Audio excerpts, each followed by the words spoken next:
to create unstoppable amounts of energy, you need to have a need for that energy. You won't create such a force of energy unless there's a purpose, an intent for it, right? Yeah, the energy has to flow somewhere. So you need to have a mission that is so incredible that's when your body will muster up the energy it needs to fulfill that mission. If your mission is very small, right, and your energy within is much bigger than the path that you've currently set yourself for, then you're going to be uncomfortable in this body, and your soul's going to try and move out and escape until you create a bigger mission for yourself.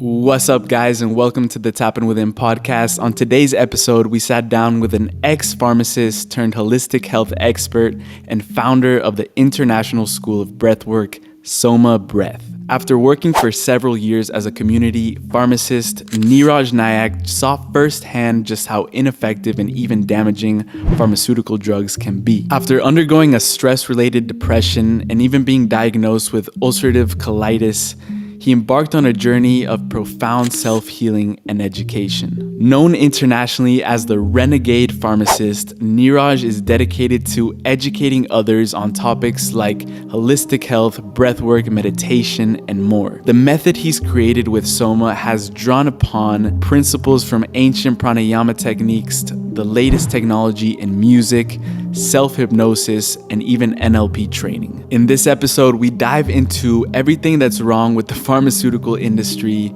exploring altered states of consciousness without drugs, utilizing oxygen and carbon dioxide for high performance, mystical experiences with numerology, how to breathe properly, and much more. To keep getting exposed to spiritual guides and world-class leaders, make sure to hit that subscribe button right now on this channel for videos every Wednesday and Sunday. So, without further ado, we bring you a conversation on Breath 101 with Niraj Naik.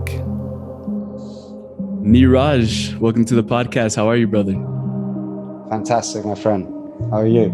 Doing good. It's really amazing to be sitting down here with you. You're actually the voice of one of my favorite meditations on YouTube and creator of the SOMA Breath technique, which has taken over the world. A lot of people are drawn to it because of the enormous benefits that it has. And you really created this method from the ancient wisdom that we already had offered to us, and putting in your own passions with music, DJing. You've created an incredible intersection of things that people really enjoy. I wanted to maybe start off with knowing and letting you tell the story, the legend of SOMA from the Rig Vedas, the ancient texts from the Indians. How was that? Sure. So, well, this is actually obviously going to be open to debate, but this is a version of the story. Who really knows what happened thousand years ago? We can only go by things that have been written down, and these things that have been written down are also very old. So, but this is the one that makes the most sense because I think it's a great analogy of what's going on in the world today as well. And if you imagine there was a golden age on the planet, and we're talking, very, very long time ago, millennia ago, there was a time where humans lived in abundance. They had achieved things like immortality and living in harmony with the surroundings and nature and everything. And there were gods at this time who lived on this planet. Like, these rulers were these superhuman beings. But what happened was they were actually addicted to a substance called SOMA, right? Which was, they don't really know what it is for sure. So some scholars say it was a psychedelic mushroom called Amanita muscarina. Others say it was maybe ayahuasca. Others say it was cannabis and ephedra and things like that. But none of them really satisfy the actual real kind of the benefits that these gods receive. Because firstly, ayahuasca is not really, it's not really classed as addictive. Well, they do, there are people who get obsessed with doing it. It's not really an addictive substance. So same with mushrooms. And the Amanita muscarina is so toxic, right? It's such an unpleasant experience you get in the beginning of trying to metabolize the stuff.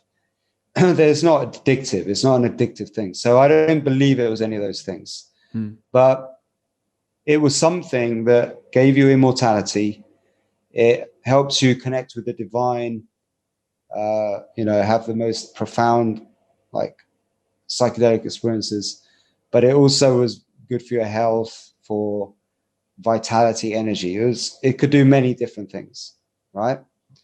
So at one point, this soma starts to run out, or it gets controlled, or the supply of it becomes less and less. And the gods freak out because they're so addicted to this stuff, and their survival depends on it. Yeah. Right? That they were like, we must break this addiction.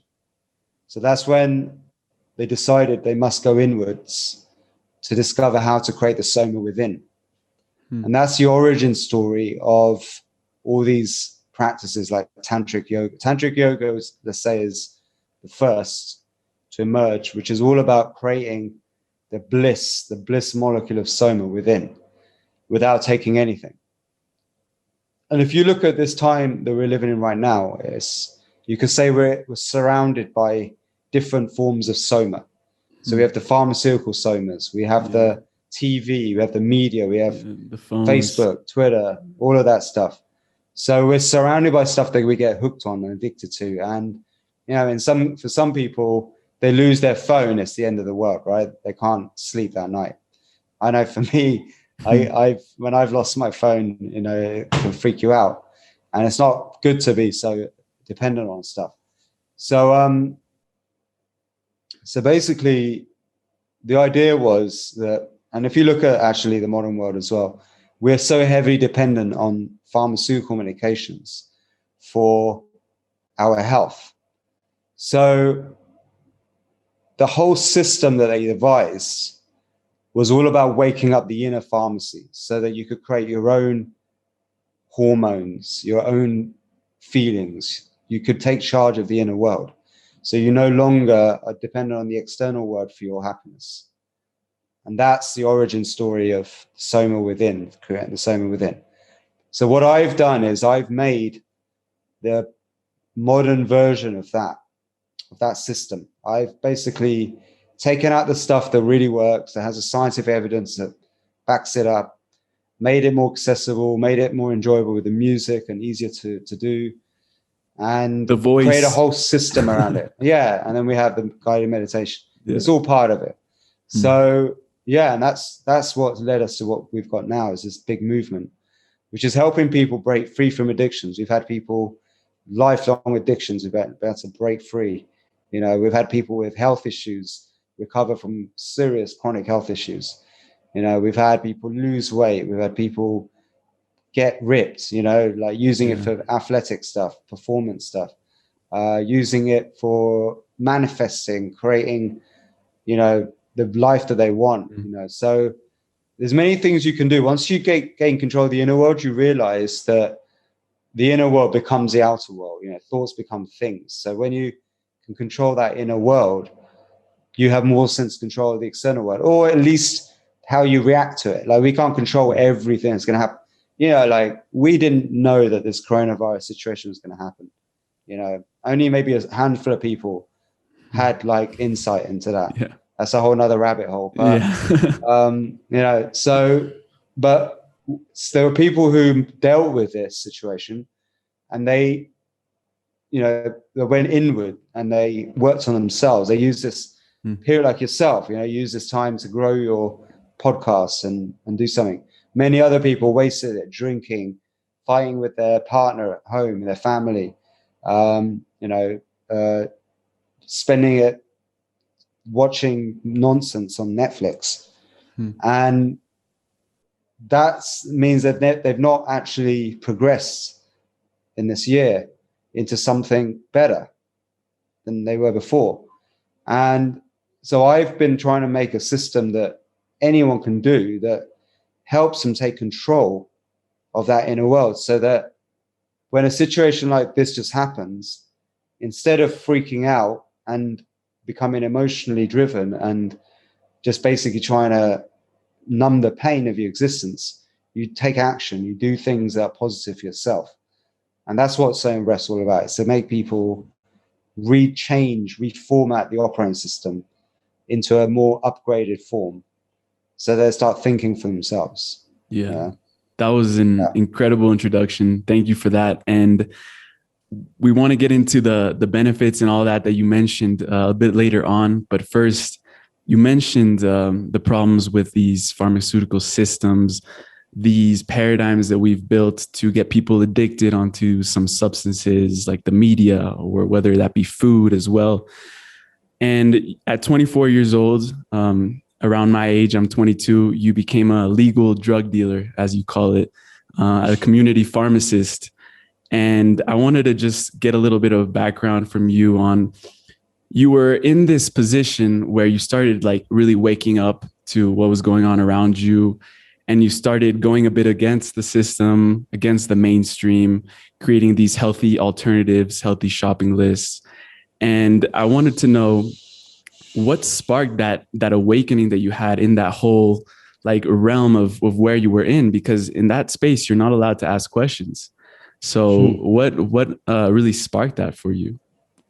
See, I was a strange person to be doing that job, because I was before that running raves. I was running like huge drum and bass parties, like with 1,000, 2,000 people every month for like 3 years. And I never expected to become a pharmacist. I did that at university as my degree. Yeah. But I had a very successful music event business, right? That was my first. And I was a DJ and I was making music. I always thought that was my path. And being in that world, you're already, the rave scene, you're kind of already around a bunch of kind of people who think differently from everyone else, And so I was always at that point in time questioning reality and stuff, just, because things just didn't make sense, man. All the crazy wars going around in the world that just didn't make sense, just seeing so many people unhappy, in England. I don't know what it's like in Colombia, but everyone's pissed off, like just so weird, unless they drink. Once they start drinking, everything changes. Go to the pub. So it was hard not to, if you're an artist, I'm an artistic person. I think musical, artistic, creative people, we have a different kind of chemistry in the brain that allows us to see more of the dark side of things, and look into all the contrasts and different colors of what makes up this reality, which is not always light and fluffy and fake. There's a lot of depth to the darkness as well. So I was already like that. And then what happened was I went into pharmacy unhappy anyway, because I didn't want to do that job. I spent a day with work experience, and I was like, there's no way I can do this job. It just didn't make sense. Like, you were like a robot in a machine, just dishing out pills all day long, standing on your feet. It's such a bad system. It's such a broken. It could be so much better than it is. It could be, and I tried really hard to change it. But anyway, what happened was I stepped foot and started to see it as from a business perspective of what it is, and how, as a pharmacist, what you're doing is you're really creating customers.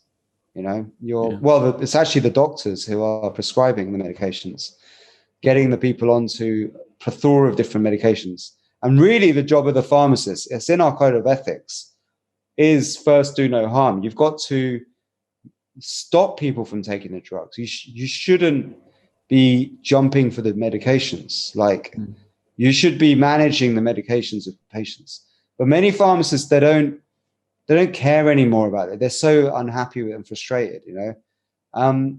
But I was in it, and for a while, for the first year or so, I was really doing it as a means to an end, because I was still trying to get back into being a DJ. Long story with what happened, but I lost the music business, and I was in debt, and I had to become a pharmacist. Yeah. That's a whole other story, but I was still trying to make it in the music industry for a while, until I went into the music industry, and I realized this is also, the mainstream music industry is also a crazy culture. Yeah. And I didn't belong there either. I didn't belong in the pharmacy world. I didn't belong in the music, the entertainment world either. It just wasn't me. You know, I wanted to do something good and meaningful. And I was finding I was quite lonely, actually. And there's a lot of people who are pharmacists and they love their job and they really do think they're doing the right thing. And there are some medications that really do help. There's a lot that are unnecessary. And the problem with it is people ignore what really they need to be doing to get healthy and strong and happy and all that. And that is, you know, their day-to-day lifestyle habits. And so what happened was I slowly started to have a nervous breakdown. And I got taken to by a friend to a Tony Robbins event. I didn't want to go, but he forced me to go to it. And I was like, what is this nonsense? Anyway, but I went to it and it was incredible. And the last day is when he talks about health and diet and nutrition and even breathing and things like that. And I was like, whoa, this is incredible. And I was like, right, I can put Tony Robbins to the test. I have a pharmacy full of sick patients. If he's truthful about diet, nutrition, all this stuff, then I can test this out and these patients should get well. So that's exactly what I did. And I started to get amazing feedback and testimonials. Did you have to do that behind the back of your boss or the company you were working for? Or how was that? Was it transparent that you were going to help people with nutrition and stuff like that?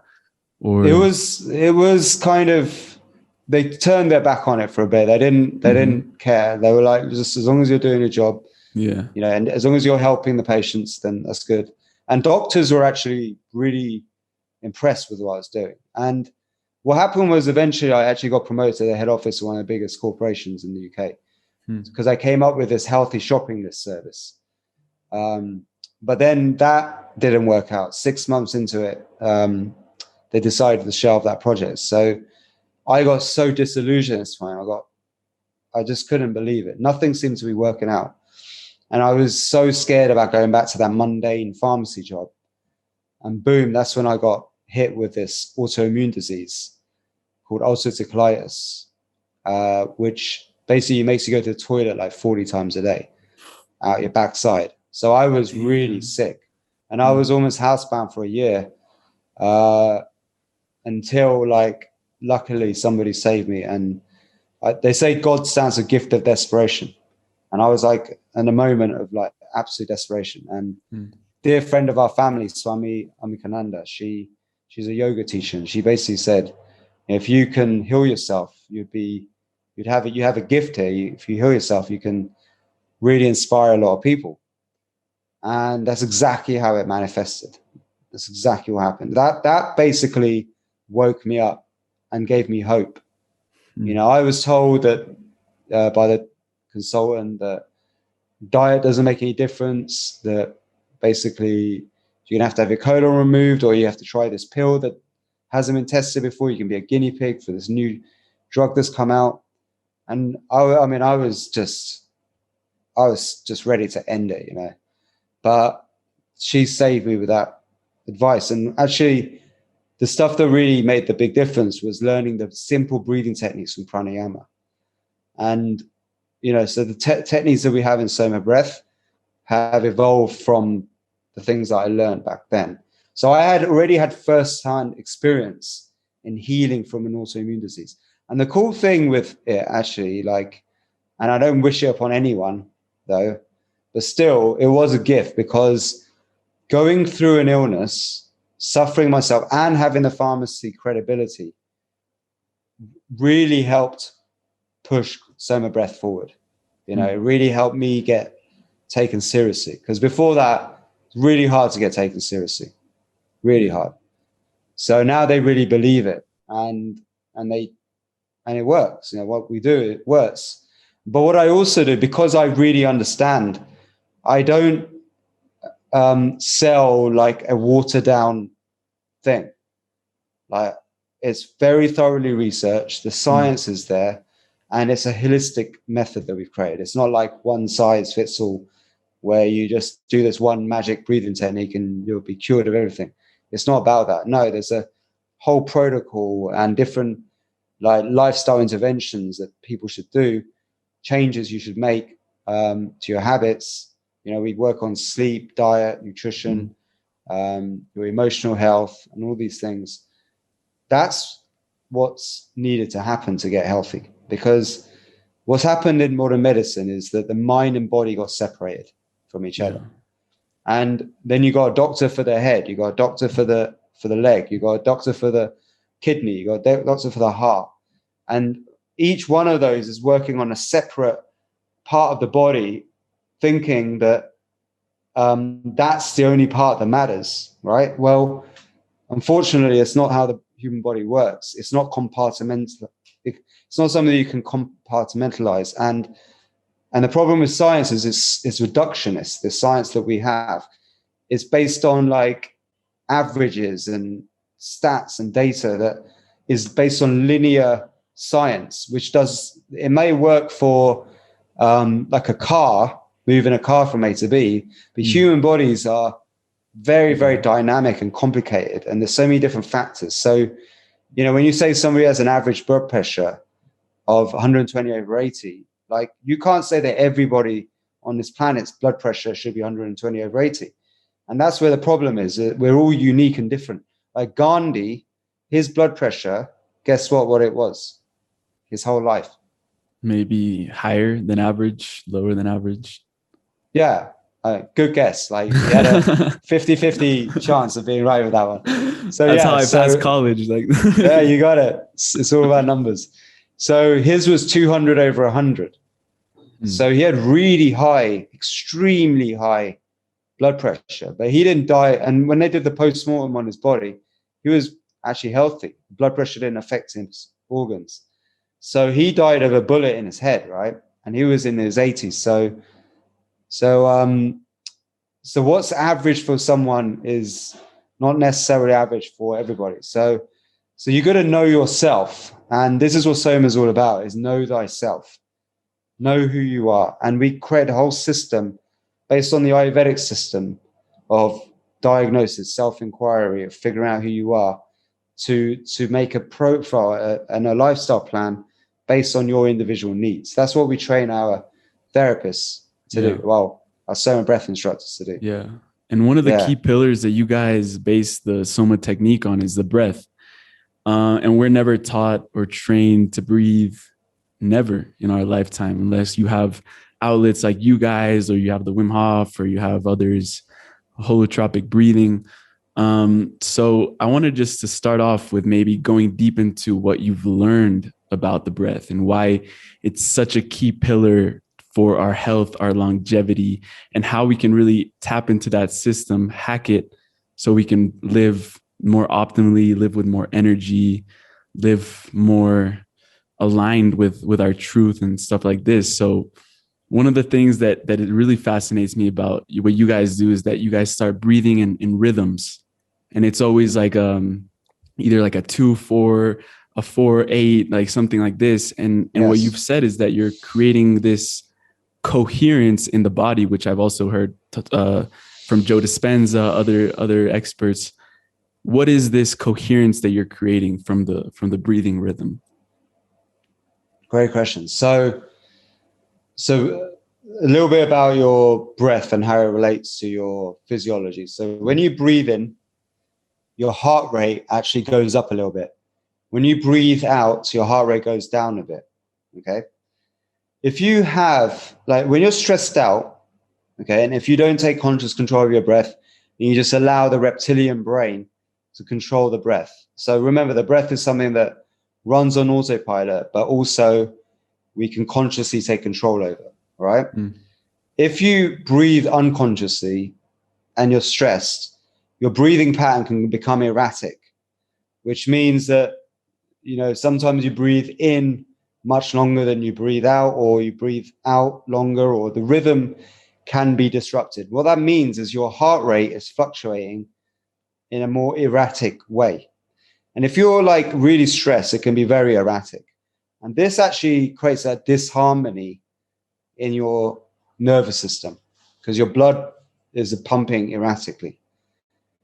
But when you breathe in a rhythm, right, you breathe in and out exactly the same time or consistently, say always in for 2 and out for 4, always in for 4, out for 8. That has different benefits as well when you extend your exhalation compared to when you breathe in and out at the same rate. What happens is it creates like a harmonization effect with optimum blood flow from your heart to your brain, and every system in your body, every function of your body has a rhythm to it, biorhythms. So when you breathe in a rhythm, actually every single function becomes synced to that breath rhythm. It's really strange and awesome phenomena. So even just a few minutes a day of rhythmic breathing can make you feel really good, and it balances your emotions. It brings you more into balance. Okay.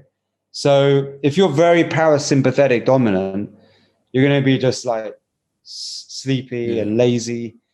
You could also just 1 second. I'm just getting introduced to this autonomic nervous system. Maybe giving a little background of the parasympathetic sympathetic relationship. Yeah.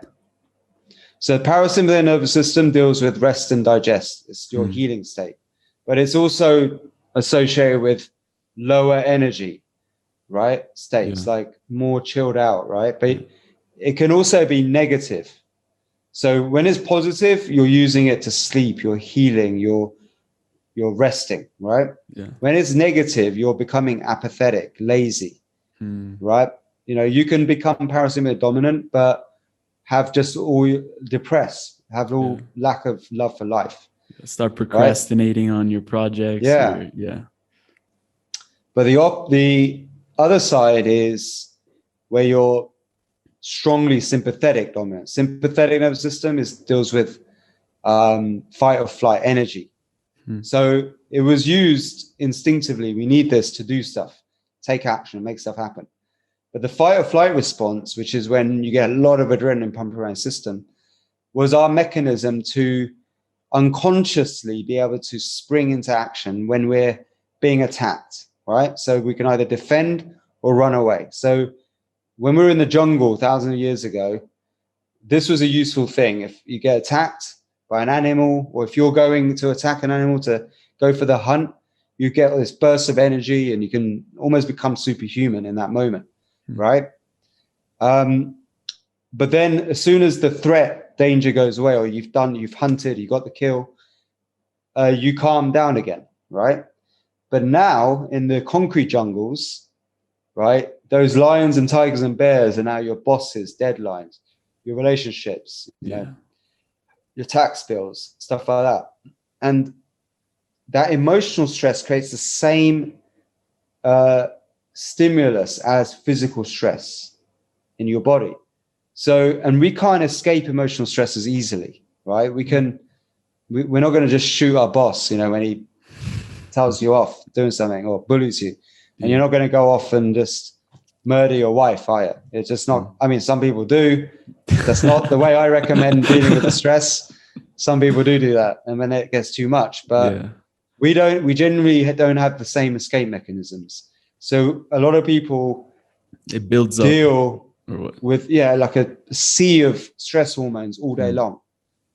And we weren't given an off switch for stress. Animals were given an off switch for stress, right? They would shake. You see the dog or a cat, they shake.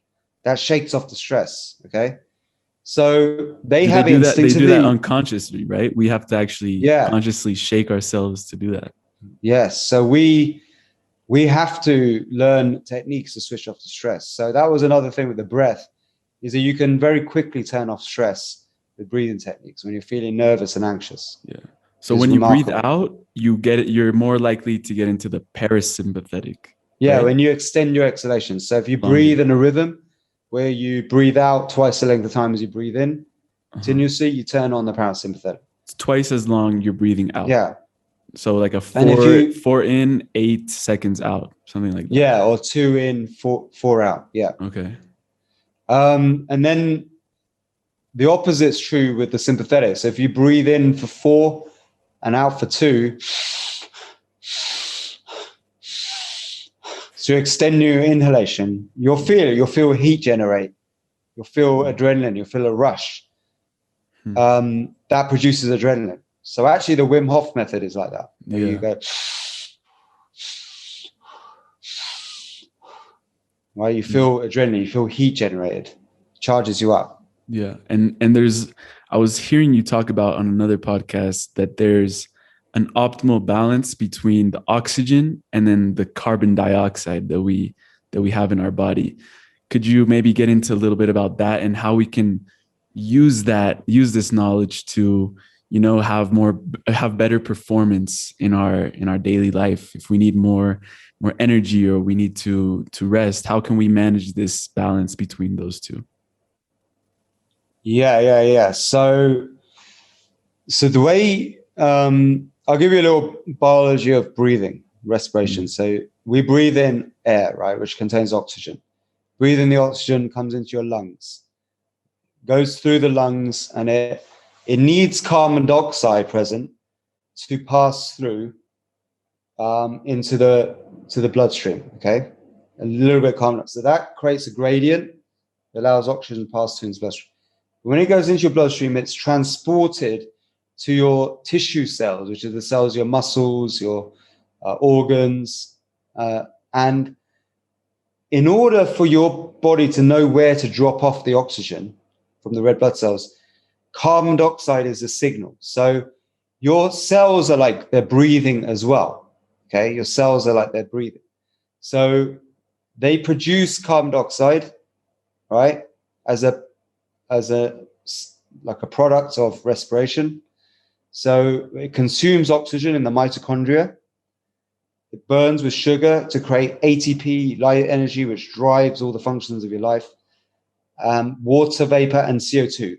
So your cells are constantly bringing off water and CO2. Okay. So actually, CO2 comes out, and it's the amount of CO2 present that signifies where to drop the oxygen. So your red blood cells bind to oxygen, but the affinity for oxygen for the red blood cells is reduced when carbon dioxide is there.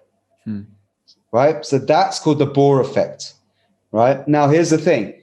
If we hyperventilate, if we breathe really fast, or if we're talking a lot, like I'm talking now, what happens is you get rid of a lot of carbon dioxide. Right? And that means oxygen doesn't have a signal of where to drop off the oxygen. So what happens is the oxygen stays stuck to the red blood cells. And if this is a chronic problem, as in a long term, like long duration problem, happens often, then you start to get inflammation inside your inside your blood vessels. Because of that oxygen, it can cause a rusting effect inside. Oxygen is corrosive. It causes oxidation, right? So that's what can cause blocks, arterial blocks and plaques, and then heart disease, okay? Now, same thing, inside your mitochondria is also like a fire going on where you're combusting this oxygen to produce ATP energy, which is a light energy. Yeah. Right? It's like a source of light energy. But that also produces other products that are harmful to your DNA of your cells and things like that. Free radicals and things like that, okay? So this causes oxidative stress. That's why you need antioxidants in your diet. But there's another molecule that's very important called nitric oxide, which is produced by nasal breathing. So you need nitric oxide and it's a very powerful antioxidant as well, and it stops free radical damage. But the only way you can produce nitric oxide, really, to the amount that you need it, is through nasal breathing. Yeah. But humming makes you produce 7 times the amount of nitric oxide as just of breathing through the nose. So humming, like, right, as in like a mantra, like Om, like that type of. But putting the emphasis on the when you feel that vibration up there, you produce massive amounts of nitric oxide, like 15 times, up to 15 times the amount. Long Orms. That's why Orm is so good. Okay, what that does, not only does the Orm produce nitric oxide, but Orm also calms the nervous system. It's an extended exhalation. Yeah. Right, you stimulate the vagus nerve, so it calms you down. So the whole thing is a system of calming you down, producing nitric oxide, healing. And nitric oxide is also an antiviral, it's antimicrobial. In Thailand, in the hospitals here, it's even a COVID treatment. All right. Like injecting nitric oxide in the body? No, the gas. Oh, it's a gas. Yeah. Okay. Amazing. Yeah. Wow. Yeah. Wow, that's crazy. And I know you guys use, like, other than the breath, you guys use the music therapy, like the hypnosis aspect. I know you're really into that. And you mentioned the Wim Hof method. I know there's a variety of differences between both of your methods, but I heard you speak on another podcast that one of the main differences is that you guys are ready to more explore the spiritual, the metaphysical side of the breath. I know the Wim Hof method, of course, they want to reach as many people as possible, and they need a lot of science-backed evidence. But what I like about SOMA is that you guys are getting into more of the metaphysical things that we can explain about these experiences, things that, you know, people are having. I've had experiences with your meditations where, you know, I start seeing lights, or I feel tingling sensations all over my body, and things that they can't explain. So maybe we can get into, how did you start getting into exploring that side of the breath, like that spiritual side? Yeah. So, I mean, I've always been very much, you know, curious of that, you know, what happens after this existence. And, you know, and I've always been into the spiritual side of things from a young age. But what I realized was that there are, like in pranayama, higher ritual yogas that actually takes you into altered states of consciousness, which we've now shown through a study done by a neuroscientist who showed, like I've always been quite interested in psychedelics, you know, like ayahuasca, psilocybin. Psilocybin's in a lot of research right now. Yeah. And it's a great treatment for depression, okay, for severe depression, better than so many other types of treatments. So you know, there is we talk about SOMA, the SOMA legend is a psychedelic substance that they were taking to have divine connection. And I think that traditionally entheogens were consumed as a way to reach God, to speak to God, to speak to other dimensions and entities from other realms of existence. So the psychedelic was the tool, an access point to alter consciousness, to allow us to see into the other, to go into the beyond, you know. But with the breath, the higher yogic rituals, which were designed, remember, to be your own pharmacy of different techniques for creating the same effects of things that happen in nature, there are also techniques that elicit psychedelic effects. So modern breathwork styles, like we've heard of, like rebirthing, holotropic, you may have heard of these. Like holotropic was designed by a psychiatrist, actually, Stanislav Grof, who used LSD, one of the first people to use it as a therapeutic tool. But when it got made illegal, he needed an alternative, all right? So holotropic is like fast, like rhythmic breathing to music as well. They use music. and it takes you into altered states of consciousness. Now, I've been interested in these things as a way to expand consciousness and to expand the way you can think, the frequencies of thought that you can tap into. Wow. And what was interesting with our study was that we were producing these gamma brainwave frequencies that only advanced meditators produce normally in as little as 22 minutes, and creating the same brain chemistry changes and using brain maps to study this as a dose of psilocybin that's normally used in therapy, right? Wow. With just breathing techniques. So that was, for me, more proof that these ancient yogis knew what they were doing in making their own breath-based versions of things that happen in, from plants and medicines in nature and things like that. So that was fascinating to me. But what I then added in was the extra dimension of making it all rhythmical. And when you do it with rhythm, I believe it takes it to the next level. Yeah. And I think rhythmic breathing really was the foundation. But, with music, you can actually time everything to a beat, the breath to a beat, every movement can be timed to a beat. And when you breathe in the right rhythm, the right music, and you breathe in that rhythm, and you can use breath retentions in different ways, you can really get into these DMT-like states of altered states of consciousness, which is very, very profound. And it can happen quite quick.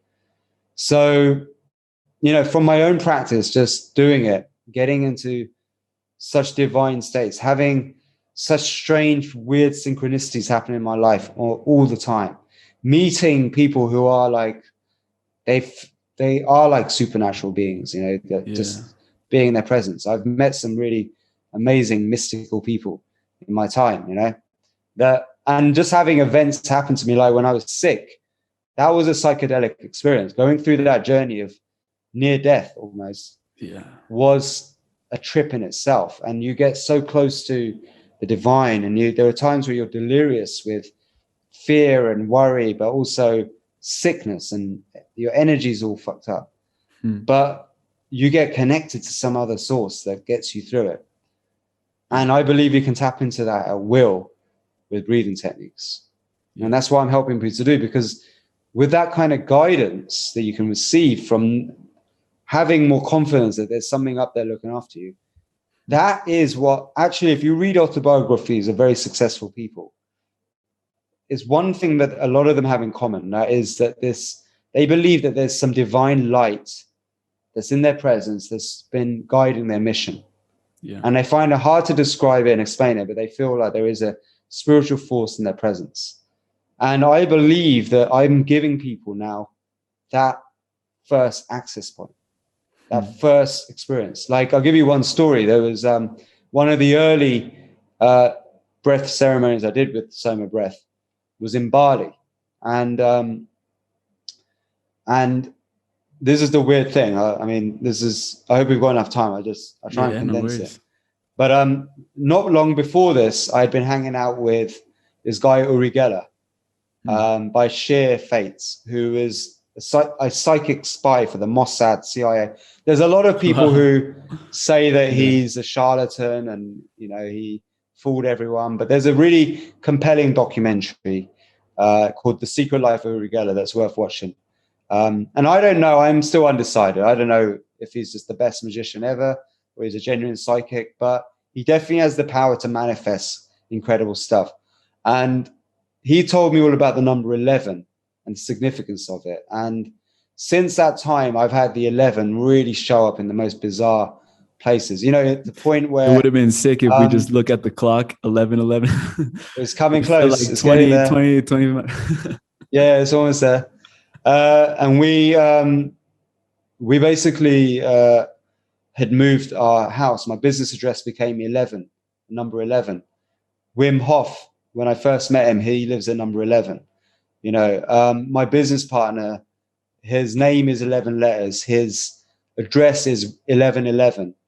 All kinds of, the guy who makes a lot of the music with me, who also co-created the soundtrack to Wim Hof Method, he's got his birthday is 11th of November, born at 11 o'clock, right? I've had this 11 show up in constantly, all the time. These are just a few stories. Anyway, so going back to this event, so Uri Geller happens. Magic, crazy magic starts unfolding. I create the world's most viral infographic of all time about Coca-Cola. That opens the doors and I meet Wim Hof. Wim Hof becomes my buddy. We make a soundtrack together, music together. Then I go on this crazy trip around the world meeting all kinds of crazy people, amazing people. I end up in Bali and I do this workshop and it happens to be 11 people, right? It's one of the first Soma Breath workshops I did. And the lady who I actually did it with has now built the first Soma Breath center in Bali, in Uluwatu, by the way. That's amazing. Which will be opening in November, on the 11th of November. No shit. And anyway, 11. There's lots of 11s. Yeah. But anyway, so there was 11 people and this one guy. So I got everybody to set an intention first. That's what we always do. And at the end of it, this one guy jumps up and he's like, hugs me for ages. And he's like, look, I don't normally even hug people, but I just had to because you've just changed my life completely forever. I'm like, what do you mean? He goes, well, I've just spoken to God for what feels like eternity. I was like, hey? And he goes, my intention was to have a belief, at the end of this, to have a belief in God, in the existence divine, because his parents are both preachers, right? And he fell out with them. So he became atheist as a rebellion. So he had a really bad relationship with them. Does this one experience, boom, this happens. Anyway, then the next day we were hanging out because he'd become a friend and we were like going to hang out and train together in the gym and do some ice baths and stuff. Anyway, I'd asked him to upload a testimonial about his experience. He uploads it. And by sheer weirdness, when I download it, it's exactly 11 minutes, 11 seconds long. What? And he goes, that was not planned at all. You can listen to it on YouTube. It's uploaded on YouTube. You can check it out. But then this gets weirder. He goes, let me show you something.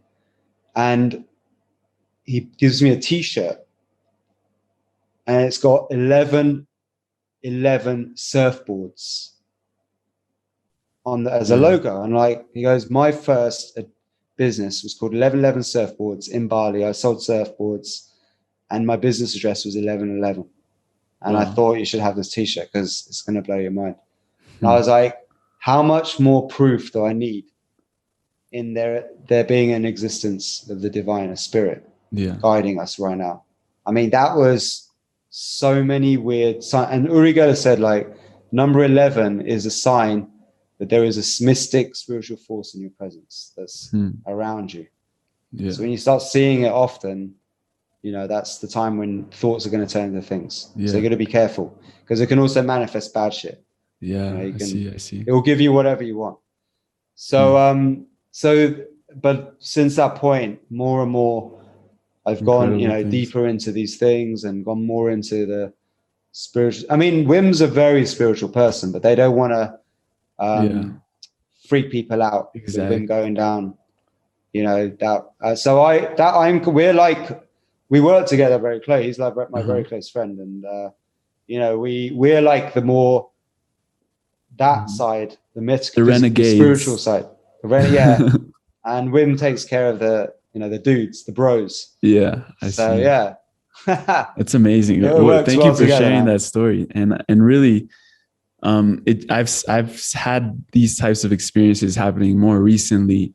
And you said this as well in another podcast I listened to, which was that your vibration attracts your tribe. The higher you raise your vibration, you can tap into these states of consciousness and attract more things into your life. Like right now I'm working with a powerful mantra that I wake up to every day. And it's an affirmation. I just say, I possess a magnetic and irresistible energy for attracting transformational leaders and game changers in this world. And beautiful. I've just been unraveling and really tapping into these states, and through your meditation techniques, through different techniques to really go into my operating system of the mind, I've been able to attract incredible people onto this podcast, meet some of my personal heroes. I'm sitting down right now with The Voice, the creator of one of my favorite meditations. Amazing. You're doing it. And thank you so much for sharing that story. I was wondering, I think we're at this point where people still listening want to just get a little demo of what we're talking about. And I don't think they're ready for it. Because it's incredible, but you'll see, like, if you have the time, maybe we can do a short demo that you have already set up. How long have you got? How long do you have? I have like 20, 25 minutes. Okay, let me find something here. Let's just see. So, yeah, let's do this. This is going to be special. So, okay, so we'll do a little demo of SOMA Breath, and it features a voice over the top that's not mine, and you can guess who it is. And just because the video is going to go straight into it, and it's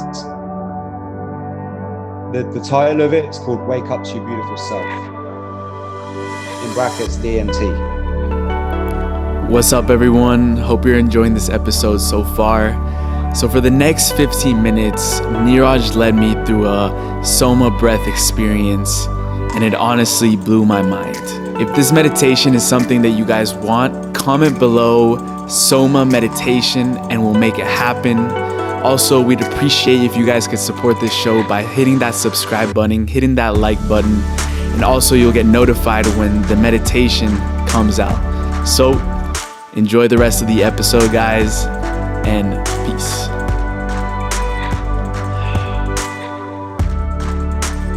Wow. How did that feel? Really, really cool. Really, at the beginning, I forgot to open my eyes. And then I opened them and I started seeing the fractals and everything. And it was a completely different experience. I just feel really grateful right now. I feel very energized. I feel like this conversation has been so complete. We've covered a lot of things, and I just want to acknowledge you for your time, your presence. I know it's late over there, but I really thank you for all that you do. The company, the SOMA technique that you're building is something that's impacting a lot of people, and this conversation right here, I just wanted to show how much of an impact it's had on my life, and I want to thank you and acknowledge you for that. Well, this exactly ended at 11:11. No way. Exactly. Oh, it's now what? 11:13. What? It's now 11:13. It ended exactly 11:11. You can't make this shit up. That's crazy. Oh my God. Well, with that said, I think we can move on to the final wrap of questions that we have for the podcast. But first, just so the audience can reach you more easily, where can they find more about you? Where can they learn more of these techniques? Where can they find all this content that you're creating? Be sure to just plug in wherever you feel necessary. Yeah. So best place is our website, somabreath.com. Sign up for like the free masterclass, get involved. But then we also have a Facebook group where you can, SOMA Breath, you can join and get a lot of cool stuff as well, and interact with people, And then we have the YouTube channel where you can try out some of these breath meditations and things on YouTube as well. So lots of different places. Yeah, and I've personally been doing the morning gratitude technique by SOMA Breath. We'll link it in the show notes, but I've been doing it for a while, and it's completely radically changed my days because I start off in the morning with that. And recently you put out one called Be Limitless, which is also incredible, insane. We'll also link that in the show notes. And now for the final wrap-up questions that we have. This one's more on like the spiritual side, which we were going towards in this conversation. And it's really along the lines of what we mentioned earlier, and what this podcast stands for, about tapping in within. And the question is, what is it in your life that allows you to tap in within and unleash the energy that you have? Or in other words, we've called the energy the untapped sources of internal energy that all humans hold to unveil extraordinary mental, physical, spiritual, emotional capabilities. What is that in your life? Fantastic. Well, I think you just did it. Yeah. It's obviously, this technique is very powerful for kicking that into gear. But really, to create unstoppable amounts of energy, you need to have a need for that energy. You won't create such a force of energy unless there's a purpose, an intent for it, right? Yeah, the energy has to flow somewhere. So you need to have a mission that is so incredible that that's when your body will muster up the energy it needs to fulfill that mission. If your mission is very small, right, and your energy within is much bigger than the path that you've currently set yourself for, then you're going to be uncomfortable in this body, and your soul's going to try and move out and escape until you create a bigger mission for yourself. And life is going to keep throwing things at you to wake you up so that you become clear about exactly what it is that you want to strive for. What is it that you want to leave? Some people are very happy, and that's completely fine, with a simple 9 to 5 stable way of life. Others, they need to change the world. They need to make an impact. They need to leave a legacy, and to do that requires an insane amount of energy. So just by simply having that desire and putting it down and making a contract with the universe to manifest that, that's what you need to do to create that energy. Once you do that, your body starts to create that energy, and then all these things are shared, are just like tools. The breath takes become a tool to access that, to awaken that, and to put it into use. That's some wise advice. Thank you so much. And this final question is just, what does your soul want to leave our audience with today? What are the final nuggets of wisdom that you would give yourself in your 20s to start going in and uncovering your true self and your true authentic mission in life? Well, right now we're in a really uncertain time, and I really do feel a lot for the new generation, like your age and below. The challenges you're going to have to face with so much craziness that just happened in the world. And I want people to just not lose the faith. And the world is like a pendulum, right? Like there's a flow of life on a pendulum of light and dark. And the pendulum may swing in one direction towards the darkness, but it has to swing back through the law of vibration to an equal and opposite side of the pendulum, right? So that darkness has to go to an equal and opposite light. So as long as you keep faith in the pendulum shifting, swinging, right, no matter where it goes, you will always be able to navigate and stay in your center, right? And that's what I want to share with people, is keep the faith, in the world working out, and still believe that the universe is conspiring to help you. It's not against you. Sometimes weird shit has to happen to wake certain people up on the planet. At the moment, people are waking up on a scale that's never been happened before. And now with the internet, things spread very quick. And I really believe that we're going to go into a very abundant, very, very positive future. We just have to stay in our presence and don't waste the time we've got right now.